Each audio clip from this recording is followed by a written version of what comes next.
todos, ¿cómo están? El día de hoy vamos a aprender sobre la parashá Shoftim, que significa jueces.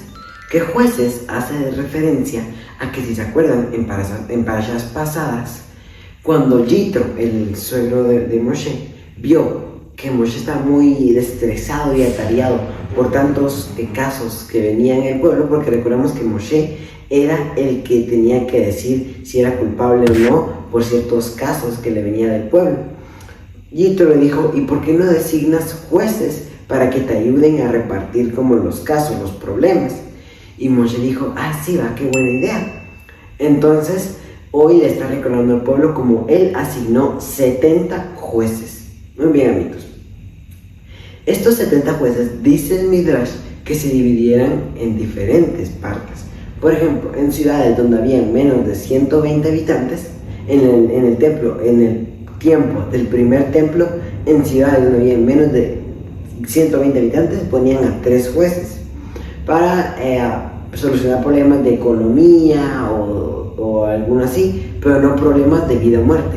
O sea, por ejemplo, si alguien venía y había idolatrado, ellos no podían como juzgarlo, porque ya era como algo mayor, ya que ya se ponía a un nivel más alto. Luego, cuando habían ciudades de 120 habitantes o más, se ponía a un grupo de 23 jueces que ya podían designar cosas mayores.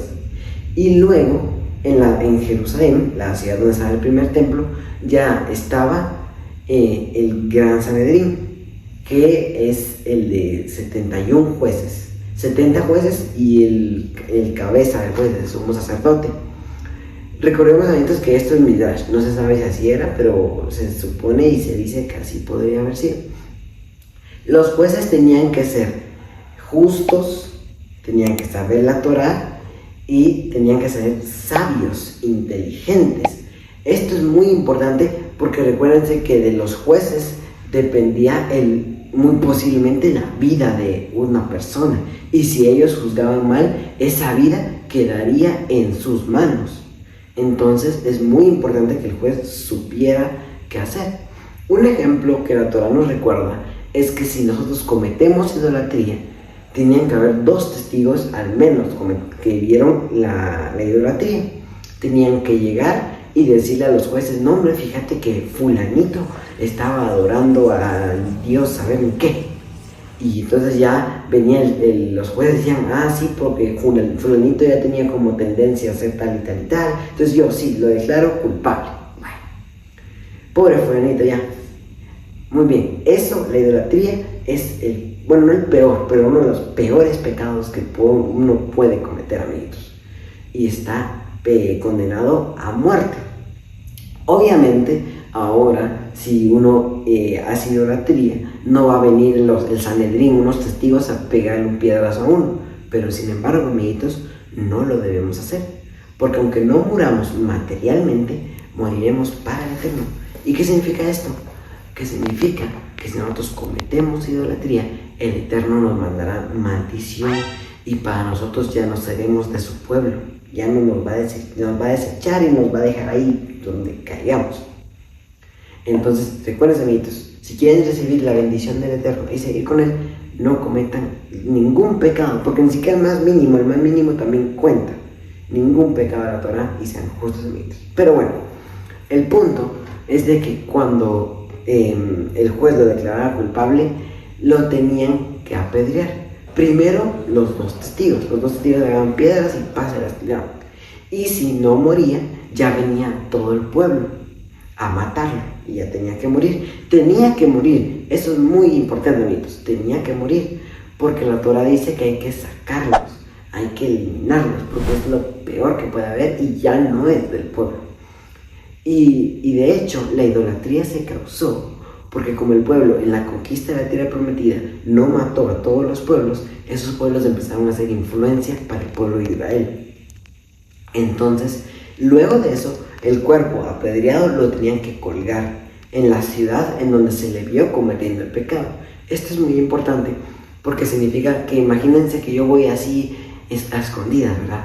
A hacer una idolatría. Y cuando miro para arriba, veo el cuerpo ahí colgado de un chavo que cometió idolatría. Entonces, ya no, porque me voy a morir. Entonces era como un recordatorio que no tenías que apartarte del camino del Eterno, porque si no te iba a caer maldición.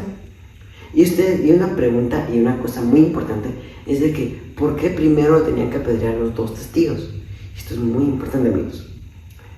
Los dos testigos lo apedreaban primero porque a veces sucedía que ellos, dos amigos, se juntaban y decían: ese Felipito me cae mal, vamos a decirle al Sanedrín que él pecó y que él idolatró para que lo mate. Vaya. Entonces, imagínense que el Sanedrín les cree porque mintieron muy bien y declaran culpable a Felipito. Entonces se están riendo y todo, pero cuando le dicen vaya a apedrearlo, entonces cuando lo maten ya cometería el pecado de no matarás. ¿Se acuerdan de los 10 mandamientos? Entonces ya caería un pecado también sobre ellos, el cual también debía ser juzgado, y romper uno de los 10 mandamientos también lleva a la muerte.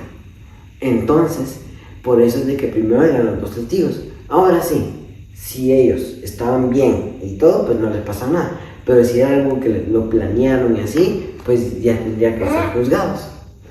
Entonces, amigos, luego de eso también nos habla de que nos recomienda que no sigamos las costumbres de otros pueblos. Por ejemplo, cuando uno mira en la calle a un adivino, no deberíamos de estar con él ni pagarle para que todo.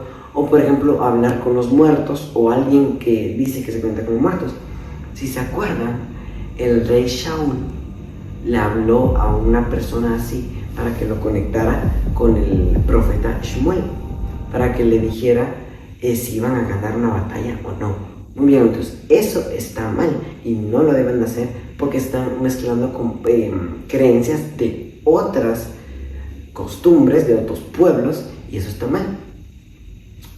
Muy bien, luego también nos habla de que el Eterno les dice: cuando ellos pidan un rey, esto es muy importante, amigos, tienen que tener estas características. Tenía que ser del pueblo, no tenía que tener muchos caballos. Y ustedes dirán: ¿qué tienen que ver los caballos? Es para que no se les suba la fama, para que no digan: miren mi riqueza y todo. Tampoco no podía tener mucho oro ni nada. Tampoco no podía tener muchas mujeres, como si se acuerdan, que Salomón tenía 1000 mujeres. Imagínense, eso estaba mal. Y pues el Eterno después le dijo: por amor a tu padre David no va a venir la maldición sobre ti, pero el siguiente que viene, a él sí le va a caer la maldición, si se acuerdan. Y esto es algo muy importante, amigos, es de que el Eterno dice que cuando ellos pidan un rey, porque en ese momento ellos no iban a designar un rey, sino que fue hasta 500 años después que pusieron a Shaul. Y porque realmente el Eterno era su rey. Pero como vieron que los demás pueblos también tenían un rey, decían: no, yo también quiero tener un rey, que no sé qué, y se les dio envidia, y al final dijeron: por favor, Eterno, danos un rey. Y el Eterno dijo: papá, está ahí, tengan su rey. Bien, esto es muy importante, amigos. Muy bien, espero que les haya gustado la parashá, que la puedan platicar con su familia en Shabbat y que les haya gustado. Chao.